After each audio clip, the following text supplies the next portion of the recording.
associei à BPMC, ela era a Associação Brasileira de Psicoterapia e Medicina Comportamental, se não me falha a memória. Depois ela mudou de nome e passou a ser Associação Brasileira de Psicologia e Medicina Comportamental. Mas até inclusive quando eu comecei a participar da BPMC, eu ficava pensando se tinha um lugar para mim, porque eu não tenho nada a ver com psicoterapia. Mas o Hélio, esse pessoal que era da direção, dizia, não, é importante, o pessoal da pesquisa básica precisa participar. Então, durante muito tempo, e de certa maneira até hoje, a BPMC foi a entidade da análise do comportamento, juntando a pesquisa básica, com espaço para pesquisa básica, a reflexão filosófica e a aplicação, a prática.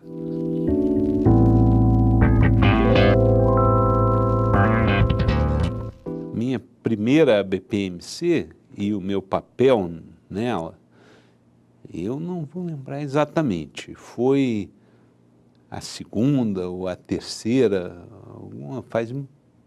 faz alguns anos, assim, eu acho que foi a segunda, mas pode ter sido a terceira, ou talvez até um pouco depois disso, não mais do que a quarta.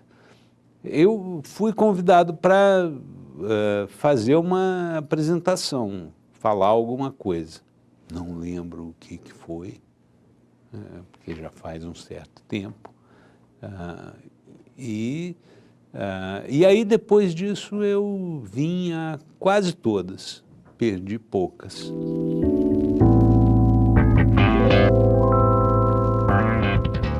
Eu não tenho, assim, uma boa memória para as coisas da minha vida, o que os psicólogos cognitivos chamam de memória episódica, a minha é péssima.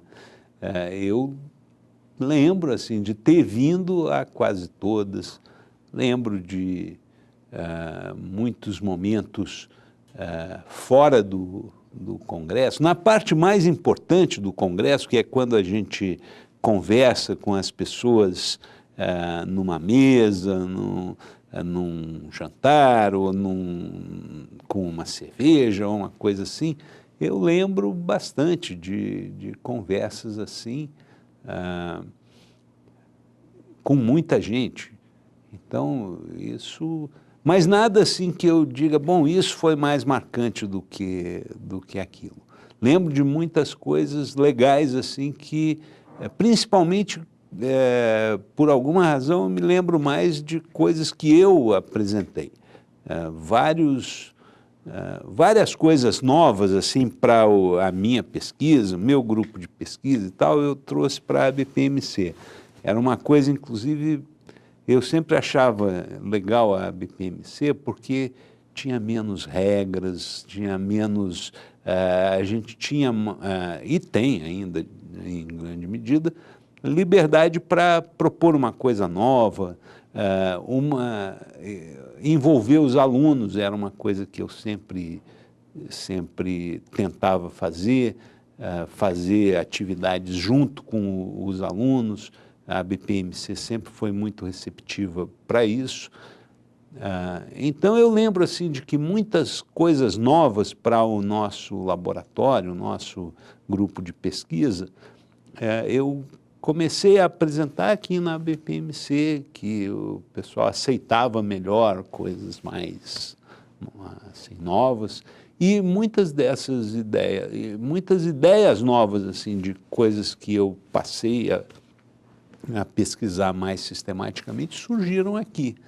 Muitas dessas coisas eram muito novas para mim, abriram caminhos para continuar depois em pesquisas que depois se tornaram bem mais sólidas.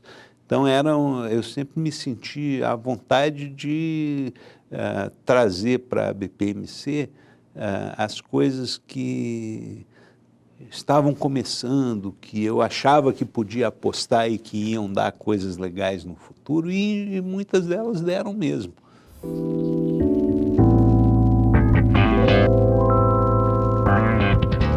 Como eu estou há um certo tempo na área, eu sempre vi o pessoal discutindo muito o presente, o futuro, a questão da receptividade aos analistas do comportamento, por que que ninguém gosta de nós, ninguém nos compreende e tal.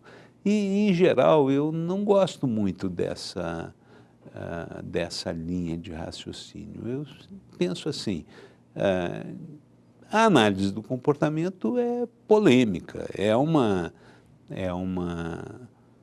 linha tem uma filosofia difícil de aceitar. Então, é natural que as pessoas, que haja muita oposição, muita controvérsia, isso é natural. Não me incomoda nem um pouco.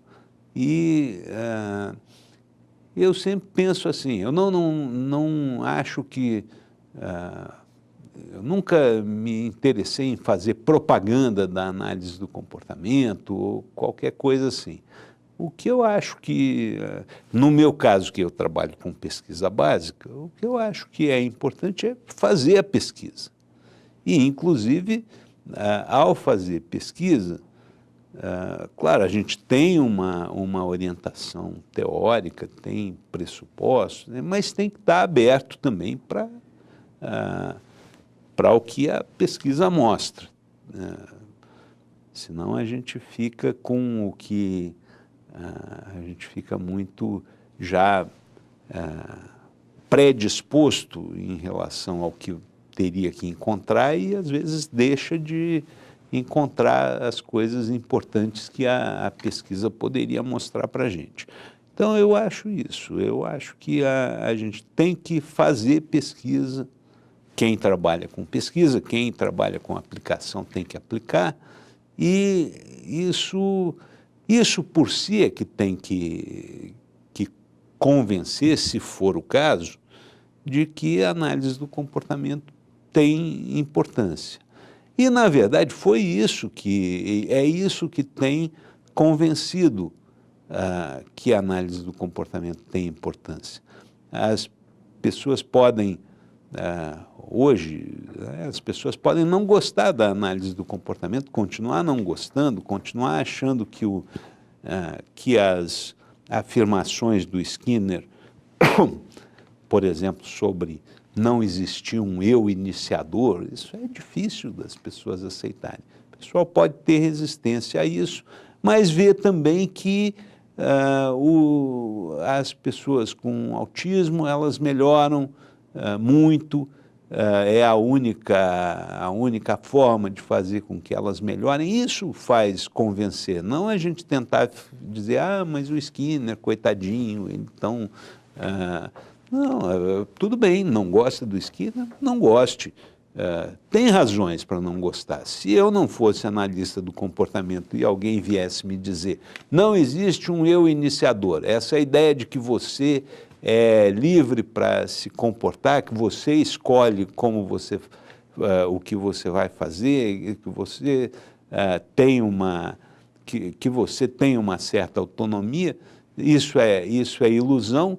Eu diria, não é, eu tenho a experiência o tempo todo de que eu inicio as minhas ações.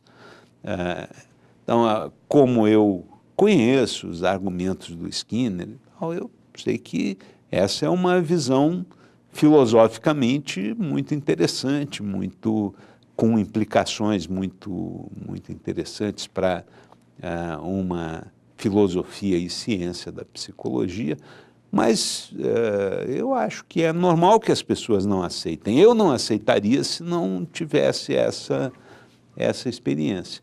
Mas os resultados da pesquisa e os resultados das intervenções, eles acabam convencendo. Tem funcionado assim. Então, eu acho que o futuro da análise do comportamento, ele está nisso, na medida que ela mostrar resultados que explicam as coisas, que sistematizam o conhecimento, explicam os fenômenos, e à medida que isso for usado para intervir com eficácia e eficiência, então ela vai ter um espaço cada vez maior. Ao mesmo tempo, tem uma coisa que me incomoda na análise do comportamento, apesar de eu ser um analista do comportamento, mas isso não é só a análise do comportamento. Na psicologia, de modo geral, as correntes de pensamento, elas têm uma tendência a ter um caráter muito doutrinário, que se choca com assim, a pretensão de que tenha um caráter científico. Como pode ter um caráter científico e doutrinário? São coisas que se chocam muito. Ou é uma doutrina ou é uma ciência.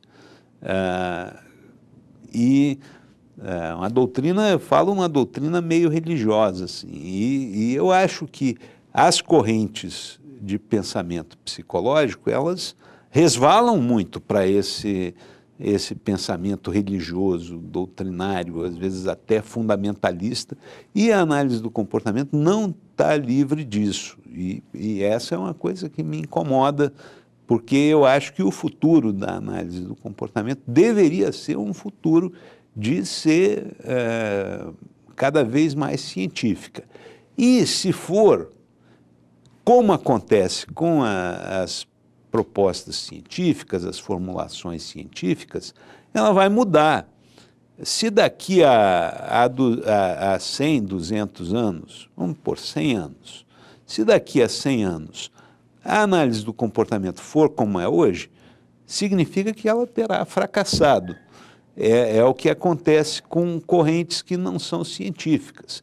Na psicanálise, até hoje, o pessoal estuda aí o Freud, que é um autor interessante, eu gosto de ler, acho que trouxe muitos insights para a compreensão do comportamento, mas não tem assim perdeu o caráter científico que tinha, talvez, no passado, se tornou uma doutrina.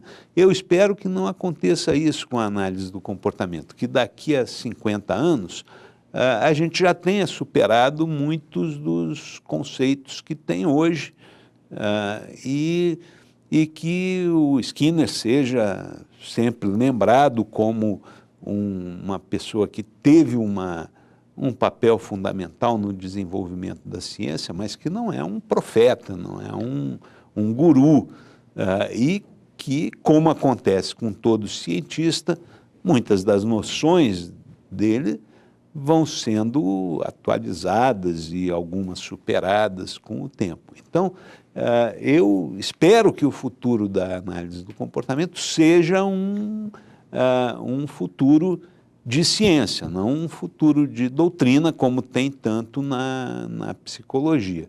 E aí o papel da BPMC, eu espero que seja o de promover pesquisa, promover difusão de pesquisa e não propaganda da doutrina.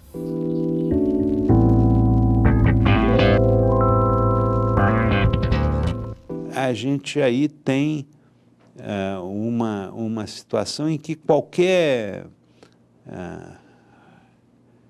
opção ela vai trazer vantagens e desvantagens. Então, eu vejo assim, a análise do comportamento ela é muito conservadora teoricamente, em termos de conceitos e tudo. E isso tem aspectos muito bons, porque vamos pensar assim, em outras correntes da psicologia que introduzem conceitos novos o tempo todo e tem novas teorias o tempo todo, etc. Isso muitas vezes essas teorias, esses conceitos são frágeis em termos de amparo em dados e em termos científicos mesmo. No caso da análise do comportamento, essa postura mais conservadora, ela implica em que os conceitos são muito, passam por um crivo muito intenso e conceitos, então, que não têm muita base, eles são rejeitados. Isso é muito legal, é uma coisa muito positiva e não é estagnação. Mas tudo tem o seu outro lado também. Então, esse maior conservadorismo que tem esse caráter muito bom, ele pode levar a uma estagnação, principalmente se ele acabar desembocando nesse aspecto mais doutrinário. Então, não podemos, porque tal autor dizia que tinha que ser assim. Então isso tem que estar aberto a esse contato com o empírico, a pesquisa, que deve levar para frente. Aí eu volto àquele ponto, se a gente chegar daqui a 50 anos ou 100 anos e ainda estiver lendo os mesmos textos e achando que ali está a verdade, significa que alguma coisa vai ter dado errado. E um certo grau de controvérsia acho que positivo para a ciência. Não sei se cabe, mas, por exemplo, a RFT abriu muita controvérsia, despertou muita controvérsia.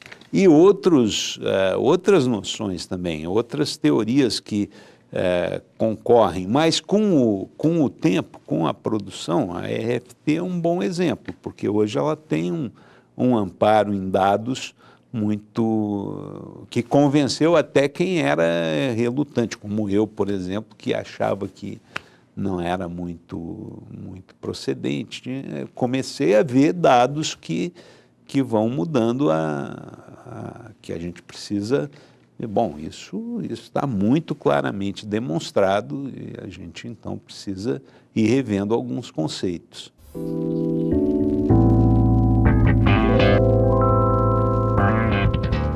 Hoje de manhã, no dia de abertura aí dos cursos da BPMC, eu dei um curso sobre o responder à obra de arte, né? Uma coisa na linha do estudo da estética e tal. Eu lembro que há um tempo atrás a gente fez uma atividade numa BPMC tratando da criatividade, particularmente na música.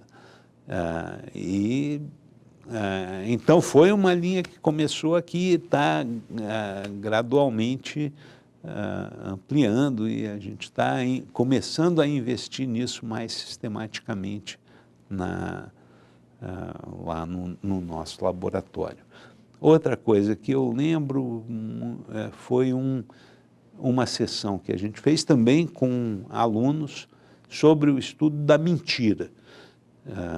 Inclusive, esse tema tem um apelo grande, eu acho que foi a única vez que eu participei de uma atividade que lotou a sala e ainda tinha gente do lado de fora. E isso estava no início de uma linha que a gente continuou e tem trabalhado, tem agora alguns alunos trabalhando nisso, já alguns trabalhos que a gente já publicou sobre isso.